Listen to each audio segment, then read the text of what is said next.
Hello मेरे प्यारे से दोस्तों, फाइनली मैं आप लोगों के लिए लेके आ चुका हूँ boy born in a strange world की मूवी जिसका नाम है नाइन ट्राइबल्यूशन बर्निंग हेवन। मेरे प्यारे से दोस्तों, अगर आपने अभी तक चैनल को सब्सक्राइब नहीं किया है तो जल्दी से जल्दी चैनल को सब्सक्राइब कर लें। तो अब मेरे प्यारे से दोस्तों, इस शानदार से एपिसोड को हम स्टार्ट करते हैं। इस एपिसोड की स्टार्टिंग में हमें शी हाउ को दिखाया जाता है जो कि फॉरेन रालम के अंदर अपने सिंहासन पे मजे से बैठा होता है। शियाओ की कल्टीवेशन इस समय कौन सी हेवनली एम्परर लेवल की थी। तभी वहां पे शिहाओ कहता है कि ये असल में अंधकार का प्रलय है। ये एक ऐसी डेस्टिनी है जो अनेक इयॉन से चली आ रही है। जब भी हेवन समृद्ध होते हैं तभी डार्कनेस दोबारा आ जाती है और वो सब कुछ निगल लेती है, हर रैलम को खामोश कर देती है। और इस सब की जड़ है फॉरेन रैलम का ओरिजिन आर्टिफैक्ट जो कि ठीक मेरे सामने मौजूद है। शियाओ यहाँ पे फॉरेन रैलम के उसी ओरिजिन आर्टिफैक्ट के ठीक सामने बैठा होता है जो कि असल में क्यूबिक फॉर्म में था। तभी शियाओ उसे अपने हाथ में लेते हुए कहता है कि और अब ये ओरिजिन आर्टिफैक्ट मेरे हाथ में है, लेकिन अब हेवन एंड अर्थ के लॉज बहुत कमज़ोर हो चुके हैं। अगर मैंने ज़बरदस्ती इसकी डार्क मैटर को रिफाइन करने की कोशिश की तो पूरा ग्रेट रैलम टूट सकता है और इसकी वजह से अनगिनत जानें भी खतरे में पड़ सकती हैं। तभी वहाँ पे शिहाओ उस ओरिजिन आर्टिफैक्ट को अपने कंट्रोल में लेते हुए एक दीवार की तरफ बढ़ता है, जहाँ पे हम देखते हैं कि शियाओ ने धीरे धीरे करके इस ओरिजिन आर्टिफैक्ट की पावर को सप्रेस करना स्टार्ट कर दिया था। और जैसे ही वहाँ पे एक धमाका होता है, सडन शियाओ एक जाइंट सी वॉल के सामने आके खड़ा हो जाता है। उस वॉल के ऊपर विलो ट्री बना होता है। शिहाओ उस वॉल को छूते हुए अपनी पावर को अनलेश करता है और सडन उस वॉल पे बने हुए चित्र बदलने लगते हैं और शिहाओ यहाँ पे अब टाइम एंड स्पेस में मौजूद होता है। यानी कि शिहाओ यहाँ पे एक ऐसे दाऊ रैलम को ढूंढ रहा था जो कि पूरी तरीके से स्टेबल हो और उसकी पावर का इस्तेमाल करके शिहाओ इस ओरिजिन आर्टिफैक्ट को सही ढंग से सप्रेस कर सके। तभी वहाँ पे शिहाओ कहता है कि कभी एक ज़माने में एंशियंट रैलम हुआ करता था जिसे हेवनली अब्बास ने प्रोटेक्ट किया था। वहाँ इमॉर्टल दाऊ अपनी चरम सीमा पे था। दुनिया उसे इमॉर्टल एंशियंट एरा के नाम से जानती थी, लेकिन फिर हेवनली अब्बास टूट गया और एक भयानक ग्रेट क्लैमिटी आ गई। हेवेंस के सारे इमॉर्टल्स डार्कनेस का सामना करने के लिए खड़े हो गए, लेकिन डार्कनेस के क्रीचर की कोई सीमा नहीं थी। वो लगातार आते रहे, यहाँ तक कि उन्होंने धीरे धीरे इमॉर्टल एंशियंट के अंदर भी डार्कनेस फैला दी। आखिरकार सारे इमॉर्टल्स एक एक करके मरने लगे और वो एंशियंट रैलम भी टूट कर 9 हेवन एंड 10 अर्थ में बिखर गया। ना जाने कितनी नदियाँ, कितने पहाड़ और कितनी जिंदगियां उस ग्रेट क्लैमिटी में ख़त्म हो गई। और जब एंशियंट रैलम अपने विनाश के बिल्कुल करीब पहुंच गया, जहां पे बचा खुचा अब सब कुछ ये फॉरेन रैलम के कल्टीवेटर्स, ये डार्क पावर वाले कल्टीवेटर्स तबाह करने वाले थे, तभी वहां पे अपनी कल्टीवेशन से बाहर निकलती हैं एंसेस्ट्रल स्पिरिट गॉडेस लियो। उन्होंने अपनी सुप्रीम इमॉर्टल मिथ से डार्कनेस को हिला कर रख दिया। गॉडेस लियो ने बचे खुचे इमॉर्टल किंग्स को इकट्ठा किया और एक जबरदस्त काउंटर अटैक शुरू कर दिया। उन्होंने काउंटलेस लॉ को कुचल दिया और सीधा फॉरेन रैलम में वो घुस गई। रास्ते में जो भी सामने आया सबको वो अपने साथियों के साथ मारते हुए आगे बढ़ती रही। फॉरेन रैलम के कई इमॉर्टल्स उनका सामना करने की कोशिश कर रहे थे, मगर कोई भी उनकी ताकत के सामने टिक नहीं पा रहा था। कोई भी उनकी रफ्तार को कम नहीं कर पा रहा था। गॉडेस लियो चंद इमॉर्टल्स के साथ पूरे के पूरे फॉरेन रैलम के अंदर हाहाकार मचा दी थी और आखिरकार फॉरेन रैलम में कोई भी ऐसा नहीं बचा जो उनके सामने अपनी सुपर मेसी का दावा कर सके कि मैं इस युग का सबसे ज्यादा पावरफुल कल्टीवेटर हूँ। तभी हम देखते हैं कि गॉडेस लियो फॉरेन रैलम के एंशियंट टेम्पल के कई सारे फ्लोर को क्रॉस करते हुए उन्हें मॉडल्स को मारते हुए बहुत ही तेजी से स्टार रिवर का इस्तेमाल करके अपने सामने मौजूद कई सारे फॉरेन रैलम के उन डार्क कल्टीवेटर्स की लाशों को बिछाते हुए उनके ही एंशियंट टेम्पल के अंदर घुसते हुए हर एक लेयर को क्रॉस करते हुए जा रही थी। वो जिस भी रास्ते से गुजरती उनकी पावर से टकरा करके जितने भी फॉरेन रैलम के कल्टीवेटर्स होते वो सिर्फ मौत का मजा चख रहे होते हैं। और तभी आसमान में हमें एक दिव्य रोशनी नजर आती है गॉडेस लियो के साथ में ही। अब इस रोशनी को आप ध्यान से अपने दिमाग में रखिएगा और मेरे प्यारे से दोस्तों जरा सा भी देर के लिए अपने ध्यान को मत भटकाइएगा। और एक बात और, ये जो स्टोरी है वो आगे की कहानी है, आगे की पिक्चर को अभी रिलीज किया गया है, इसलिए आधे लोग जो कंफ्यूज हो रहे होंगे तो कंफ्यूज मत होइएगा। और अब हम इस ninth revolution burning heaven movie को स्टार्ट करते हैं, जहां पे हम देखते हैं कि गॉडेस लियो के ठीक सामने एक स्पेक्ट्रियल पोर्टल अपीयर हो चुका था, जिसे देख करके गॉडेस लियो जरा सा भी नहीं घबराती हैं। वो इस समय फॉरेन रैलम के एकदम डीप में मौजूद थी। वो बहुत ही तेजी से उड़ते हुए उस पोर्टल के अंदर एंटर कर जाती हैं फॉरेन रैलम के out skirt of the ancient temple के अंदर। तभी गॉडेस लियो कहती हैं कि जब तक फॉरेन रैलम का सोर्स मौजूद है, उन्हें ताकत वो देता रह रहा है, तब तक ये फॉरेन रैलम के कल्टीवेटर्स कभी नहीं रुकेंगे। और अगर मुझे इस वॉर को खत्म करना है तो सिर्फ इसका एक ही रास्ता है, इन सबको मार देना, इनके सोर्स को मिटा देना। तभी गॉडेस लियो कहती है कि लेकिन ये एंशिएंट टेम्पल मेरी पावर को लगातार कमजोर कर रहा है। और तभी हम देखते हैं कि गॉडेस लियो उस एंशिएंट टेम्पल के फर्स्ट फ्लोर प्लेटफॉर्म के ऊपर एंटर कर जाती हैं, जहां पे उन्हें फॉरेन रैलम के इमॉर्टल किंग कुन दी की आवाज़ सुनाई देती है। वही शख्स जो कि बैटलफील्ड के अंदर लोगों के ब्लड को अपने पॉट के अंदर डिवोर करता है। तभी हम देखते हैं कि गॉडेस लियो के चारों ही तरफ ब्लड योरा फैलने लगता है और इमॉर्टल किंग कुन दी कहता है कि बच्ची, तुम और मैं दोनों दाव की तलाश में हैं। फिर इन कमज़ोर लोगों के लिए इतना तुम पागल क्यों हो रही हो?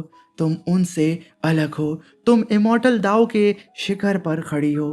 क्या तुम्हें अब भी समझ नहीं आता? इटर्नल लाइफ ही इस दुनिया का सबसे बड़ा सच है। हमारे साथ आ जाओ, डार्कनेस को एक्सेप्ट करो और डार्कनेस को तुम्हें ट्रू इमॉर्टलिटी देने दो। मगर तभी गॉडेस लियो अपने पीछे एक काफ़ी पावरफुल हाथ से सिर्फ स्लैश अटैक करती हैं।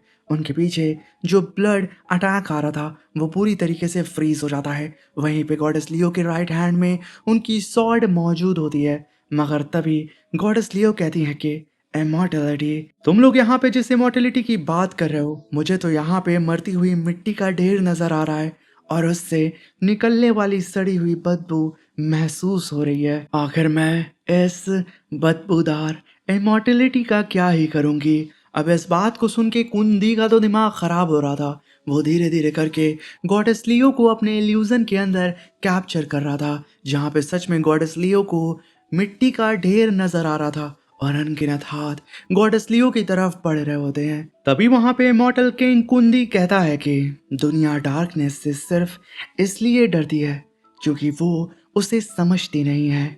लाइफ और डिस्ट्रक्शन असल में एक ही चीज के दो पहलू हैं। डिस्ट्रक्शन को रिजेक्ट करना मतलब रीबर्थ को रिजेक्ट करना है। सिर्फ डिस्ट्रक्शन को अपनाकर और डार्कनेस के साथ खड़े होकर ही कोई सच में लाइफ और डेथ की सीमा को पार कर सकता है और तभी वो इटर्निटी को हासिल कर सकता है। इसलिए आओ, मेरे हाथ को पकड़ो और हमारे साथ मिल जाओ।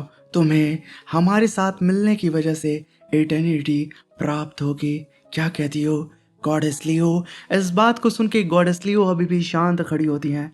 वो अपनी स्वॉर्ड को कस के पकड़ी होती हैं, जैसे कि उन्हें यहाँ पे कोई फर्क ही नहीं पड़ रहा है कौन क्या कह रहा है और क्या ऑफर दे रहा है। तभी वहां पे दोबारा गॉडेस लियो अपने लेफ्ट हैंड से काफी पावरफुल स्लैश अटैक आसमान में करती हैं। सिर्फ एक ही अटैक उस पूरे ही इल्यूजन को शीशे की तरह चकनाचूर कर देता है और इमॉर्टल किंग कुंदी को सामने लाके खड़ा कर देता है। मगर तभी वहां पे इमॉर्टल किंग कुंदी हंसते हुए दोबारा अपनी पावर को अनलेश करता है और अनगिनत डिमोनिक रूट्स को, जो कि असल में नसों की तरह थी, उन्हें गॉडेस लियो की तरफ भेजने लगता है, जो कि धीरे धीरे करके गॉडेस लियो की बॉडी की तरफ बढ़ रहे होते हैं। गॉडेस लियो अभी भी अपनी जगह पे शांति से खड़ी होती हैं, जैसे कि यहाँ पे उन्हें कोई फर्क ही नहीं पड़ता है कुंदी की इन डिमोनिक रूट्स से। तभी हम देखते हैं कि वो रूट्स धीरे धीरे करके अब गॉडेस लियो की बॉडी के ऊपर चढ़ने लगती हैं, उन्हें चारों ही तरफ से अपने डोमेन के अंदर कैद करने लगती हैं।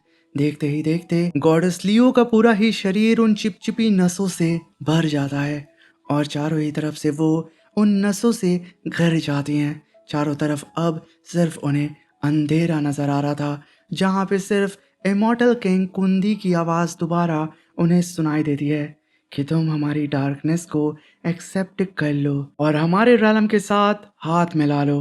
तुम्हें यकीनन इटर्निटी प्राप्त होगी और तुम इस पूरे ही रैलम की सबसे ज़्यादा पावरफुल कल्टीवेटर्स में से एक कहलाओगी। गॉडेस लियो यहाँ पे शांत होती हैं। और दोस्तों, ये सारा ही सीन जो आप देख रहे हैं, आपको याद होगा पास्ट की स्टोरी में बताया जाता है कि गॉडेस लियो फॉरेन रैलम के अंदर कई बार घुस करके वहाँ से फॉरेन रैलम के लोगों को मार के वापस नाइन हेवन के अंदर आ गई थी। ये वही कहानी है, क्योंकि अभी ये कहानी पास्ट में चल रही होती है। और तभी वहाँ पे हम गॉडेस लियो को देखते हैं, जो कि अब अपनी पावर को अनलेश करती हैं। उनके नए रूप को हम देखते हैं, जहाँ पे गॉडेस लियो कहती हैं कि सड़ी हुई मिट्टी को खुद अपनी बदबू का एहसास नहीं होता है, लेकिन फिर भी वो दूसरों को गंदा करने की कोशिश करती रहती हैं। ये कहने के साथ गॉडेस लियो अब अपनी पावर को अनलेश कर रही थी, जहाँ पे चारों ही तरफ हमें ग्रीन ऑरा नजर आ रहा था। और तभी एक धमाका होता है और जितनी भी डिमोनिक वाइन्स यहाँ पे गॉडेस लियो को कैप्चर की थी, वो सब की सब तहस नहस हो जाती हैं। और तभी वहाँ पे गॉडेस लियो अपनी पावर को अनलेश करती हैं और अपनी निर्वाणा टेक्निक को समन करती हैं, जो कि असल में one leave one world three divine and demonic form होता है। ये गॉडेस लियो का ट्रू फॉर्म था, जिसे टेम्पल रिफ्लेक्शन 3000 डिवाइन रैलम भी कहा जाता है, जहाँ पे हम गॉडेस लियो के अनगिनत प्रतीक को देखते हैं, जो कि दर्शा रहे थे 3000 डिवाइन रैलम्स को, जहाँ पे हर रैलम के पास अपनी अलग ताकत होती है, जो कि यहाँ पे गॉडेस लियो से पूरी तरीके से फ्यूज थी। गॉडेस लियो का विलो ट्री भी वहाँ पे अब अपीयर हो चुका था, जो कि असल में नाइन हेवन के एंशियंट रैलम को दर्शा रहा था। तभी वहाँ पे गॉडेस लियो सीधा ही उस इमॉर्टल किंग कुंदी को देखती हैं और कहती हैं कि अब मैं देखती हूँ कि आखिर तुम मेरी इस इमॉर्टलिटी की पावर को कैसे रोकते हो। ये कहने के साथ गॉडेस लियो ने अपने 3000 डिवाइन रैलम अटैक को सीधा ही अपने सामने मौजूद उस इमॉर्टल किंग कुंदी के ऊपर कर दिया था, जहाँ पे अनगिनत तरीके के अटैक सीधा ही उस इमॉर्टल किंग कुंदी की तरफ बढ़ने लगते हैं। कुंदी अपनी पावर को अनलेश करके अपने ब्लड डोमेन को समन करता है और गॉडेस लियो के अटैक को होल्ड करने की कोशिश कर रहा था, मगर अफसोस वहाँ पे एक काफ़ी बड़ा धमाका होता है और चारों ही तरफ यहाँ पे कुंदी के चिथड़े उड़ जाते हैं और वो ब्लड फॉर्म में ज़मीन पे आके धमाक से गिरता है। एक ही अटैक में गॉडेस लियो ने यहाँ पे उस कुंदी की बैंड बजा दी थी, मगर जैसे ही कुंदी वहाँ से गायब हुआ था, गॉडेस लियो के सामने फॉरेन रैलम का ओरिजिन आर्टिफैक्ट क्यूब अपीयर हो चुका था, जिसके अंदर एक मांस का टुकड़ा था और उस मांस के टुकड़े के अंदर एक आँख थी, जो कि शायद यही कुंदी था। क्योंकि हम अक्सर देखते थे कि कुंदी सिर्फ बैटलफील्ड के अंदर ब्लड को डिवोर करता था और वही ब्लड असल में इस ओरिजिन आर्टिफैक्ट को पावर भी देती थी। तभी वहां पे हम देखते हैं कि गॉडेस लियो की भी नजर उस बॉक्स के ऊपर पड़ जाती है और वो अपनी स्वॉर्ड को लेकर के सीधा ही उस बॉक्स को तबाह करने के लिए बढ़ जाती है। जैसे ही गॉडेस लियो उस ओरिजिन आर्टिफैक्ट क्यूब बॉक्स के पास पहुंचती हैं, उसकी सारी आंखें अपने आप खुल जाती हैं और तभी उस क्यूब बॉक्स के अंदर से एक डिमोनिक ऑरा बाहर निकलता है। गॉडेस लियो की स्वॉर्ड को वो पकड़ने लगता है और गॉडेस लियो के लेफ्ट हैंड को वो इन्फेक्टेड कर देता है। और जैसे ही ये हुआ था, तभी गॉडेस लियो कहती हैं कि इस एंशियंट बॉक्स के अंदर मौजूद डार्क करप्टिंग पावर पहले से कई गुना ज़्यादा पावरफुल हो चुकी है। और हम देखते हैं कि ये फॉरेन रैलम का ओरिजिन आर्टिफैक्ट ने गॉडेस लियो के 3000 डिवाइन रैलम को भी तबाह कर दिया था, उनके डिवाइन टेक्निक को ख़त्म कर दिया था। गॉडेस लियो तुरंत पीछे हटती हैं और अपने हाथ को संभालने लगती हैं। मगर तभी वहाँ पे उनको कुंदी की आवाज़ फिर से सुनाई देती है, जो कि कहता है कि विलो डीमन, तुम्हारी पावर अब ख़त्म हो चुकी है। तुम अब इमॉर्टल रिफाइनिंग पॉट के लिए एक परफेक्ट नरिशमेंट हो। ये कहने के साथ वो अपने डिमोनिक रूट को चारों ही तरफ दोबारा फैलाने लगता है, जहाँ पे गॉडेस लियो की हालत उस करप्ट एनर्जी की वजह से खराब हो रही थी। और वहीं पे वो कुंदी का इमॉर्टल रिफाइनिंग पॉट गॉडेस लियो को फिर से दोबारा जकड़ लेता है अपने डिमोनिक नसों से और उन्हें अपनी तरफ खींचने लगता है। और चारों ही तरफ गॉडेस लियो के अब immortal refining pot domain appear हो जाता है, जहाँ पे गॉडेस लियो बहुत ही तेज़ी से उस पॉट के अंदर एंटर करने लगती हैं।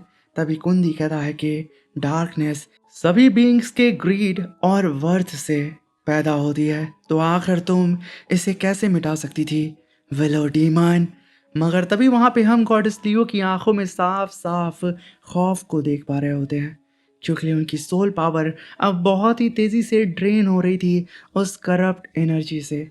मगर उसके बावजूद गॉडेस लियो यहाँ पे अपनी पावर को अनलेश करती हैं और अपने सामने मल्टीपल स्पिरिचुअल बैरियर को बना लेती हैं। यहाँ पे गॉडेस लियो खुद को प्रोटेक्ट कर रही थी, जहाँ पे देखते ही देखते उस इमॉर्टल रिफाइनिंग पॉट के बाहर से अब ग्रीन ऑरा फैलने लगता है। और तभी हम देखते हैं कि ये इमॉर्टल रिफाइनिंग पॉट गॉडेस लियो को सप्रेस करने की पूरी कोशिश कर रहा था। मगर तभी गॉडेस लियो अपनी विलो लीफ को सीधा ही उस इमॉर्टल पॉट के चारों ही तरफ फैलाना स्टार्ट कर देती हैं। धीरे धीरे करके अब गॉडेस लियो अपनी पकड़ को मजबूत करते हुए जा रही थी हर गुजरते वक्त के साथ। यहाँ पे कुंदी अपनी पूरी जी जान लगा देता है गॉडेस लियो को रिफाइन करने के लिए, मगर वो उनकी शील्ड को तोड़ नहीं पा रहा था। तभी एक धमाका होता है और गॉडेस लियो ने यहाँ पे इमॉर्टल रिफाइनिंग पॉट की धज्जियाँ उड़ा दी थी। और ये धमाका इतना खतरनाक था कि दूर से हम स्पेस एंड टाइम के बाहर उस ब्लैक होल के बाहर, यानी कि इस एंशियंट यूनिवर्स के ब्लैक होल के बाहर हम इस धमाके को देख पा रहे थे। और जैसा कि हम जानते हैं कि इस टाइम रिवर के अंदर अभी सफ़र कर कौन रहा होता है, हमारा एम्परर शियाओ। और तभी हम फिर से गॉडेस लियो को देखते हैं। उनकी आंखें अब नम होने लगी थी, क्योंकि उनकी पावर धीरे धीरे करके अब कम होते जा रही होती है। अब वक्त ऐसा आ चुका था कि गॉडेस लियो यहाँ पे अभी नहीं तो तभी मर सकती थी। मगर उसके बावजूद वो अपनी विलो ट्री को समन करती हैं और अपनी आखिरी सांस तक यहाँ पे रुकने की कोशिश करती हैं। तभी गॉडेस लियो अपनी पावर को अनलेश करती हैं, जहाँ पे उनके पीठ के पीछे फेनिक्स विंग्स अपीयर हो जाते हैं। तभी गॉडेस लियो की टेरिफाइंग पावर को देख करके बस फॉरेन रैलम के ओरिजिन आर्टिफैक्ट के अंदर से डेमोनिक ऑरा दोबारा बाहर निकलने लगता है, जो कि देखते ही देखते सी ब्लड में कन्वर्ट हो जाता है। तभी वहां पे गॉडेस लियो कहती हैं कि इमॉर्टल किंग कुंदी, चाहे मेरी ये बॉडी पूरी तरह से नष्ट ही क्यों ना हो जाए, लेकिन तुम अपने प्लान में कभी कामयाब नहीं हो पाओगे। ये कहने के साथ गॉडेस लियो उस ब्लड रिवर के सामने, जो कि एक छोटी सी चींटी के बराबर लग रही थी, मगर उसके बावजूद भी वो अपनी पावर को इकट्ठा कर रही थी। उनके पास जितनी पावर थी उसको वो समन करने की कोशिश कर रही थी, यहाँ तक कि वो अपने ब्लड एसेंस को भी बर्न करने से पीछे नहीं हटती हैं। तभी हम देखते हैं कि गॉडेस लियो के हाथ में डिवाइन ऑरा इकट्ठा होने लगता है। वो एक काफ़ी पावरफुल अटैक को जनरेट करने की कोशिश कर रही थी। और जैसे ही गॉडेस लियो का ये एनर्जी अटैक पूरी ही तरीके से कंप्लीट हो जाता है, वो अपनी पावर को अनलेश करके अपने चारों ही तरफ एक डोमेन को क्रिएट करने की कोशिश करती हैं और उसी डोमेन का इस्तेमाल करके उस ब्लड सी को खुद से दूर ढकेलने की कोशिश कर रही थी। मगर ये पावर फिर से रिवर ऑफ टाइम के चारों ही तरफ फैलने लगती है और इस पावर को दूर खड़ा हमारा एम्परर शी हाउ नोटिस कर लेता है और वो कहता है कि ये ऑरा तो गॉडेस लियो का ऑरा है, यानी कि यहाँ पे she how river of time के जरिए पास्ट को भी ऑब्जर्व कर पा रहा होता है। तभी वहां पे शी हाउ कहता है कि लगता है कि गॉडेस लियो इस समय बहुत बड़े खतरे में है और मैं अपने ट्रू फॉर्म के साथ उनकी मदद करने के लिए नहीं जा सकता, क्योंकि ट्रू फॉर्म मेरा बहुत ज़्यादा कर्मा से बंधा हुआ है। इसलिए मुझे अपने ब्लड का सिर्फ एक ड्रॉप स्पेस और टाइम के पार भेजना होगा। इस रिवर ऑफ टाइम का इस्तेमाल करके यही ठीक रहेगा। ये कहने के साथ शी हाउ अपने हाथ से एक बूंद अपने खून की बाहर निकालता है। अब आप अंदाज़ा लगा सकते हैं कि आखिर शी हाउ जो कि अब एक एम्परर बन चुका था, उसके एक बूंद की पावर कितनी होगी। और तभी हम देखते हैं कि शी हाउ का सिर्फ वो एक बूंद खून उस रिवर ऑफ टाइम का इस्तेमाल करते हुए अपने सामने मौजूद ब्लैक होल के अंदर एंटर करता है और टाइम एंड स्पेस को फाड़ करके बहुत ही तेजी से एंशियंट रैलम यानी कि 9 हेवन 10 अर्थ के पास्ट में एंटर कर जाता है, जहाँ पे देखते ही देखते वो थोड़ा सा खून अब शी हाउ का रूप लेने लगता है। अगर यहाँ पे हम साफ शब्दों में कहें, ये शी हाउ का ब्लड एसेंस क्लोन है। तभी हम देखते हैं कि शी हाउ के इस क्लोन के अंदर भी कौन सी इमॉर्टल एम्परर की पावर मौजूद थी। भाई साहब, सिर्फ वो एक शी हाउ का बूंद खून था, मगर उसके बावजूद उसकी पावर इतनी थी कि वो फॉरेन रैलम को सिर्फ अपनी एक उंगली के इशारे से खत्म कर सकता था। और तभी हम देखते हैं कि शी हाउ गॉडेस लियो के पास आके खड़ा हो चुका था और उस ब्लड सी को देख के सिर्फ शी हाउ अपनी लेफ्ट हैंड को उठाता है और सिर्फ अपनी एक उंगली से अटैक करता है और उस जाइंट सी ब्लड सी के बीच में से इतना पावरफुल स्लैश अटैक गुजरता है कि बाल बाल फॉरेन रेलम का ये ओरिजिन आर्टिफैक्ट बच जाता है और इस सी ओशियन के दो टुकड़े हो जाते हैं। इस नज़ारे को देख के तो गॉडेस लियो भी शॉक्ड हो चुकी थी। वहीं पे शी हाउ कहता है कि गॉडेस लियो आप ठीक हैं। अब तो गॉडेस लियो और ज़्यादा शॉक्ड हो चुकी थी। शी हाउ जस्ट उनके सामने आके खड़ा हो जाता है, मगर तभी पूरा का पूरा आसमान कांपने लगता है। तभी शी हाउ कहता है कि ये पास्ट का इमॉर्टल एंशियंट एरा मेरी कौन सी इमॉर्टल एम्परर की पावर को ज़्यादा देर तक बर्दाश्त नहीं कर सकता।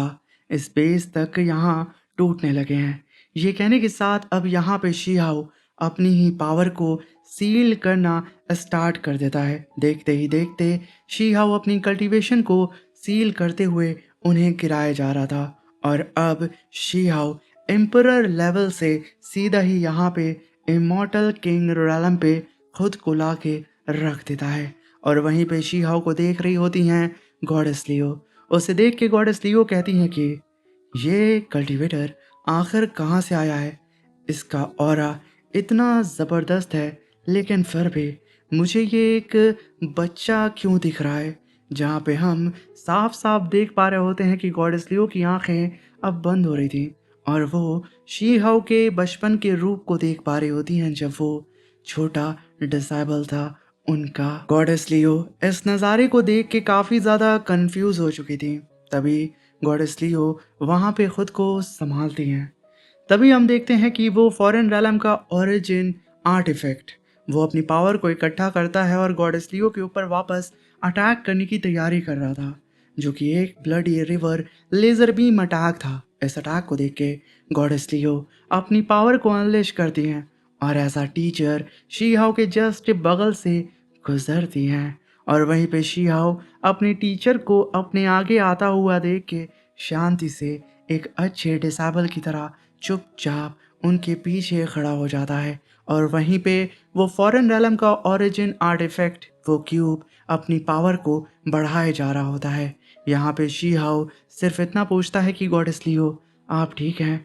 गॉडेस लियो वहाँ पे हामी भरती हैं और अपनी बची खुची पावर को इकट्ठा करने लगती हैं और कहती हैं कि हमें सबसे पहले फॉलो कल्टीवेटर इस ओरिजिन आर्टिफैक्ट को तबाह करना होगा। ये कहने के साथ टीचर और डिसेबल पास्ट में वो दोनों ही अपनी पावर को फ्यूज करते हैं और एक ही जैसा अटैक दे मारते हैं उस ओरिजिन आर्टिफैक्ट के अटैक की तरफ, जहाँ पे वो ओरिजिन आर्टिफैक्ट वो क्यूब काफी पावरफुल अटैक सीधा ही गॉडेस लियो और शी हाउ के ऊपर कर देता है। और जैसे ही ये दोनों ही पावरफुल अटैक आपस में जाके टकराते हैं, वहाँ पे काफी बड़ा धमाका होता है। अगर यहाँ पे गॉडेस लियो अकेली होती तो यकीनन वो इस बैटल को हार जाती, मगर उनके साथ उनका डिसाइबल शी हाउ खड़ा था। शी हाउ हल्की सी पावर को अपनी बढ़ाता है और वो गॉडेस लियो के साथ में उस पावरफुल फॉरेन रैलम के ओरिजिन आर्टिफैक्ट की पावर को सप्रेस करने के साथ-साथ उसे पीछे ढकेलने में वो लोग कामयाब हो जाते हैं।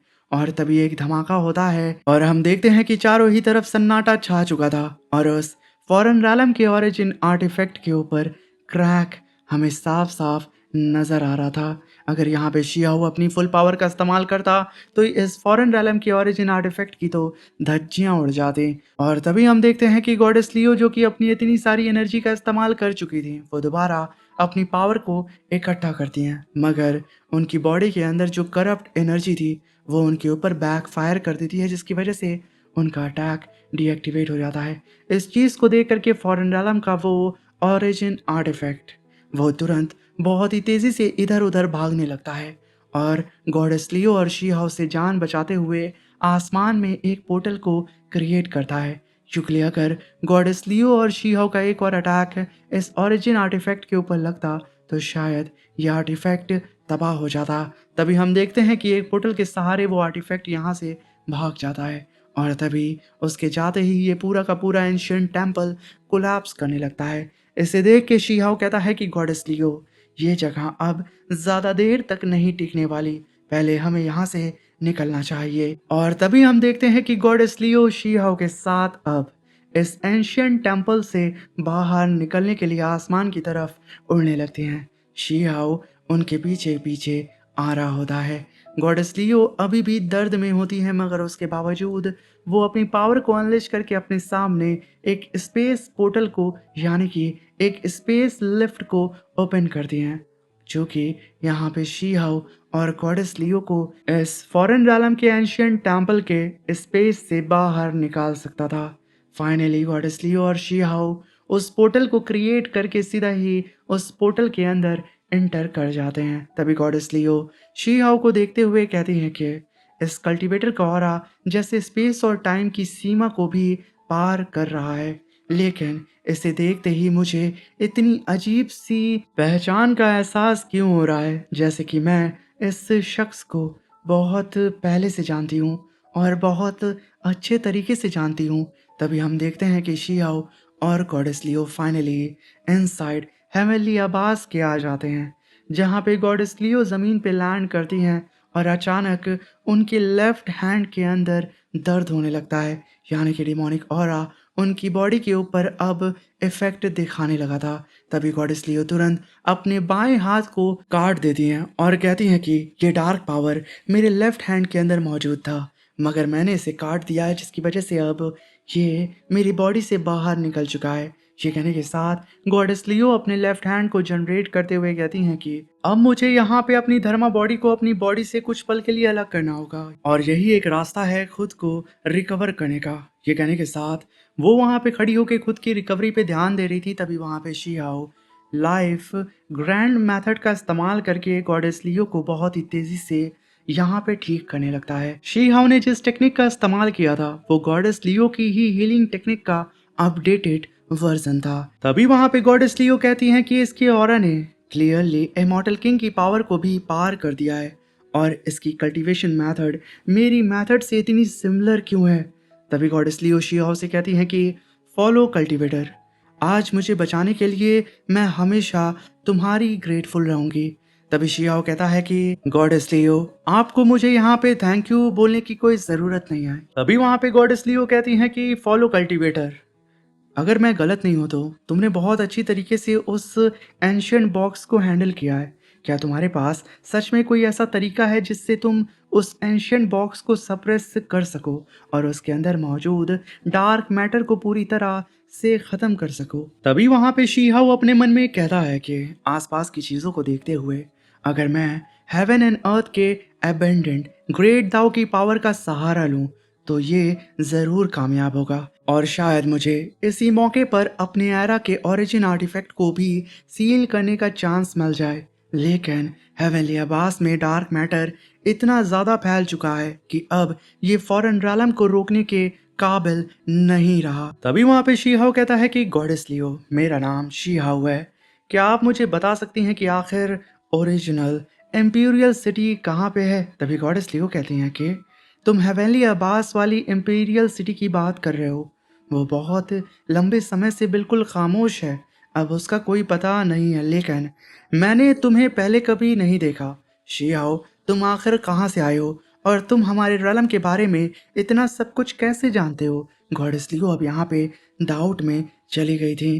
तभी वहाँ पे शीहाओ दोबारा आसपास के हेवनली आबास की चीज़ों को देखता है, जो कि फॉरेन रैलम और नाइन हेवन यानी कि एंसेस्ट्रल लैंड को अलग कर रहा था। उसके अंदर से डार्क पावर बहुत ही तेजी से बाहर निकल रही थी। शिहाओ कुछ पल के लिए एक गहरी सांस लेता है और डिसाइड करता है कि वो यहाँ पे गॉडेस लियो को ये बता देगा कि फ्यूचर में वो उसका डिसेबल बनेगा और वो खुद फ्यूचर से पास्ट में आया है उनकी मदद करने के लिए। अब यहाँ पे शियाओ थोड़ा सा कश्मोकश में होता है कि मैं यहाँ पे गॉडेस लियो को बताऊं या ना बताऊं, क्योंकि कंडीशन ऐसी थी कि अगर यहाँ पे शियाओ ये बता देता है पास्ट में आकर के फ्यूचर की बात को, तो हेमनली दाओ तो इसके ऊपर बिजलियों की बरसात करके इसकी चड्डी गीली कर देंगे।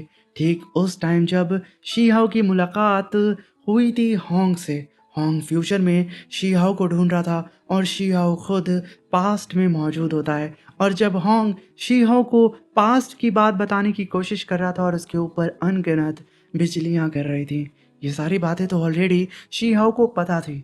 मगर तभी वहाँ पे शीहाओ डिसाइड करता है कि अगर मुझे यहाँ पे गॉडेस लियो के भरोसे को जीतना है, तो मुझे यहाँ पे उन्हें बताना होगा कि मैं खुद उनका ही डिसाइबल हूँ और इसी वजह से मेरी और उनकी टेक्निक इतनी सिमिलर है। बस फ़र्क ये है कि मेरी अब टेक्निक उनसे एडवांस हो चुकी है।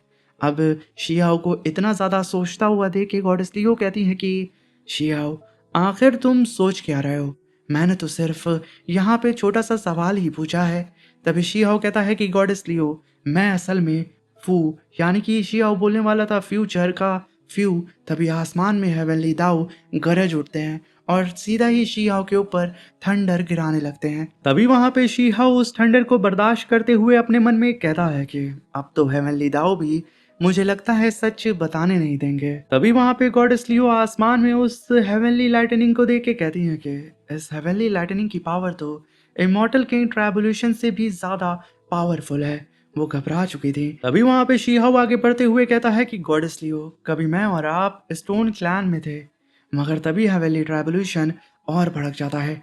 तभी शियाओ कहता है कि नहीं नहीं नहीं, गॉडेस लियो अभी पूरी तरीके से रिकवर नहीं हुई हैं और मैं उन्हें इस मैटर में घसीट नहीं सकता हूँ, क्योंकि अगर हेवनली लाइटनिंग शीहाओ के ऊपर भी गिरेगी तो हो सकता है कि गॉडेस लियो भी इंजर्ड हो जाएं।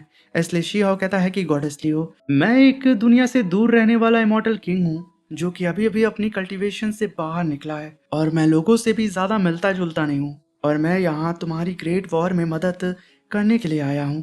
अब इतना ही बोलते हेवनली ट्राइबुलेशन शांत होने लगती है।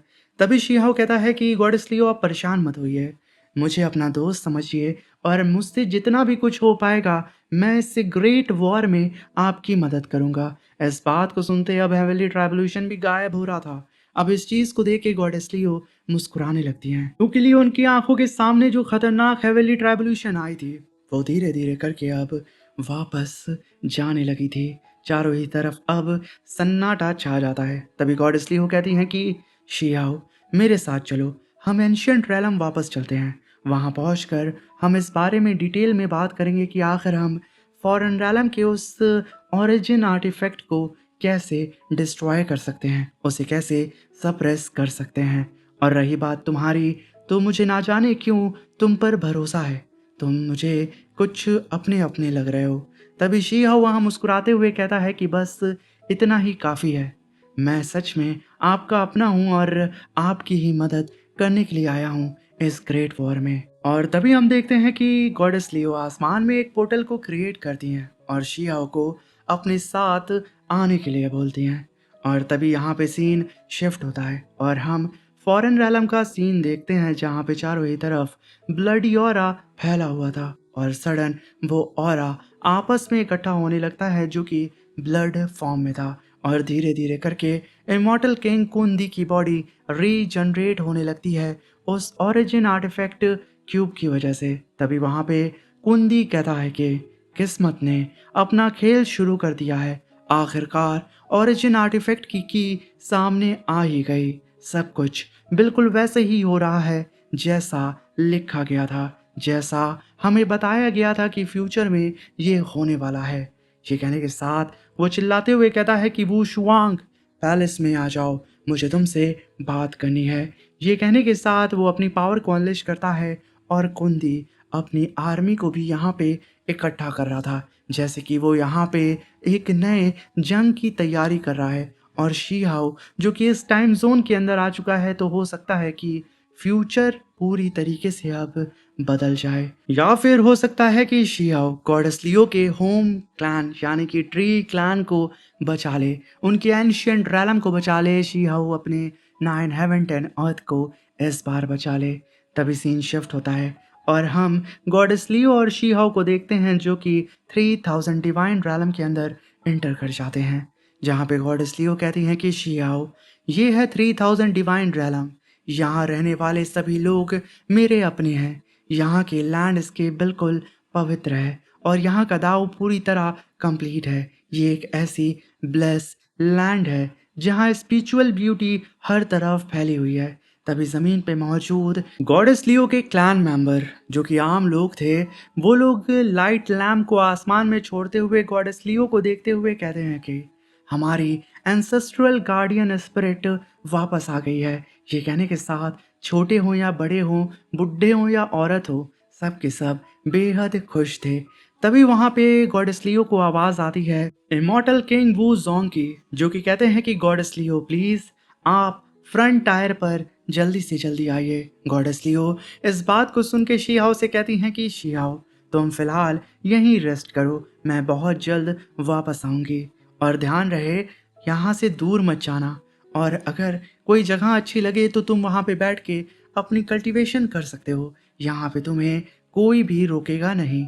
और यहाँ पे जो दाऊ औरा है, हो सकता है कि वो तुम्हारी मदद करे तुम्हारी कल्टीवेशन को और ज़्यादा बूस्ट करने में। ये कहने के साथ गॉडेस लियो यहाँ पे शीहाओ को बाय बोल करके और आसपास की चीज़ों को देखने के लिए बोल के चली जाती हैं। शीहाओ भी वहाँ से अब पीछे की तरफ इधर उधर घूमने लगता है। तभी शीहाओ एक मिस्टीरियस सी जगह पे आके कहता है कि तो ये है इमॉर्टल एंशियंट रूइंस का असली रूप, और ये है इमॉर्टल एंशियंट के लोगों की असली खुशहाली, जो कि वाकई एक्स्ट्रा ऑर्डिनरी है। यहाँ तो स्टार पावर को जैसे उंगलियों के इशारे पर कंट्रोल किया जा सकता है। आने वाले फ्यूचर का इमॉर्टल डोमेन भी इसके सामने बहुत पीछे है। ये कहने के साथ शिहाओ अपनी उंगलियों पे उन स्टार को महसूस करने लगता है, उनकी पावर को सेंस करने लगता है। शिहाओ को यहाँ पे एक अलग सी खुशी महसूस होती है, जहाँ पे शिहाओ कहता है कि मैं यकीन से कह सकता हूँ फ्यूचर का इमॉर्टल डोमेन इसकी पावर के सामने, इसके इस घने स्पिरिचुअल एनर्जी के सामने कुछ भी नहीं है। मुझे ऐसा फील हो रहा है जैसे कि मैं अपने अंदर एक नई ऊर्जा को समा रहा हूँ। मगर तभी वहाँ पे शीहाओ को एक लड़की की आवाज़ सुनाई देती है, जो कि अपने पेट के साथ खेल रही थी। अब उस आवाज़ को सुनते ही शीहाओ का ध्यान तुरंत अपने पीछे जाता है। तभी शीहाओ कहता है कि ये आवाज़ मुझे किसी अपने की लग रही है, जैसे कि कोई अपना यहाँ पे मौजूद है। क्या सच में मैं जिन्हें जानता था वो लोग यहाँ पे मौजूद हैं? ये कहने के साथ शिहाओ उस आवाज़ की डायरेक्शन की तरफ बढ़ने लगता है। और तभी सीन शिफ्ट होता है और हम रीइंकार्नेशन इमॉर्टल किंग को देखते हैं, जो कि अपनी रीइंकार्नेशन डिस्क को एक्टिवेट करके फ्यूचर को देखने की कोशिश कर रहे थे और कहते हैं कि किस्मत सामने आ चुकी है। रीइंकार्नेशन डिस्क ने हेवनली सीक्रेट को रिवील कर दिया है। डार्क ग्रैंड सेक्रीफाइस करीब आ रहा है। 9 हेवन टूट जाएगा, 10 अर्थ बिखर जाएगा और पूरी क्रिएशन प्रीमल केओस में लौट जाएगी। सिर्फ 3 महीने बाद इस रैलम में किसी के लिए भी कोई आफ्टर लाइफ नहीं बचेगी, क्योंकि ये रीइंकार्नेशन डिस्क ही टूट जाएगा। और साथ में टूरेंट ऑफ फेथ के बीच, जहां हेवनली सीक्रेट इटर्नल रूइंस के अंदर छुपे हुए हैं, मैं डार्कनेस के बीच एक छोटी सी स्टार लाइट को देख रहा हूँ। वो अंधेरे को चीरते हुए बहुत दूर तक चली गई है। यह स्टार लाइट को मैंने आपसे पहले कहा था कि ध्यान में रखिएगा। होप्स अगर आपको स्टार्टिंग में मेरे शब्द याद होंगे। और तभी हम देखते हैं कि एक धमाका होता है और अब सब कुछ नॉर्मल होने लगा था, क्योंकि यहाँ पे रीइंकार्नेशन इमॉर्टल किंग को सिर्फ और सिर्फ अपने रेलम की तबाही नजर आ रही थी। इसलिए अब वो अपनी रीइंकार्नेशन डिस्क की पावर को डीएक्टिवेट कर देते हैं और फ्यूचर को देखना बंद कर देते हैं। और वहीं पे हम होंग के टीचर को देखते हैं और साथ में वू जोंग को भी देखते हैं और साथ में हम golden lion demon Buddha immortal और मून इमॉर्टल और ट्राइगन इमॉर्टल नाइन हेवन के उन सारे ही पुराने दिग्गज को भी देखते हैं जो कि प्रेजेंट टाइम में फॉरेन रैलम से जाके मिल चुके हैं। वो सब के सब उस जगह पे मौजूद होते हैं। तभी वहां पे एंट्री होती है गॉडेस लियो की। रिइंकार्नेशन इमॉर्टल किंग जिस डायरेक्शन में वो शूटिंग स्टार गई थी, वो बिल्कुल वही डायरेक्शन थी जहां ओरिजिन आर्टिफैक्ट मौजूद है फॉरेन रैलम का। इसका मतलब एंशियंट टेम्पल के अंदर वाकई ही डार्कनेस का एक सोर्स छुपा हुआ है और ये फॉरेन रैलम के अंदर इमॉर्टल्स के बार बार राइज होने का सोर्स भी है। सबसे खतरनाक बात, इसकी प्रोटेक्शन इमॉर्टल जाइंट्स खुद करते हैं। मैंने जब निर्वाणा अटैक का इस्तेमाल किया था तब भी मैं इसे जरा सा भी नुकसान नहीं पहुंचा सकी। इसकी करप्टिंग पावर बिल्कुल अनस्टॉपेबल है। उस डार्क करप्ट पावर से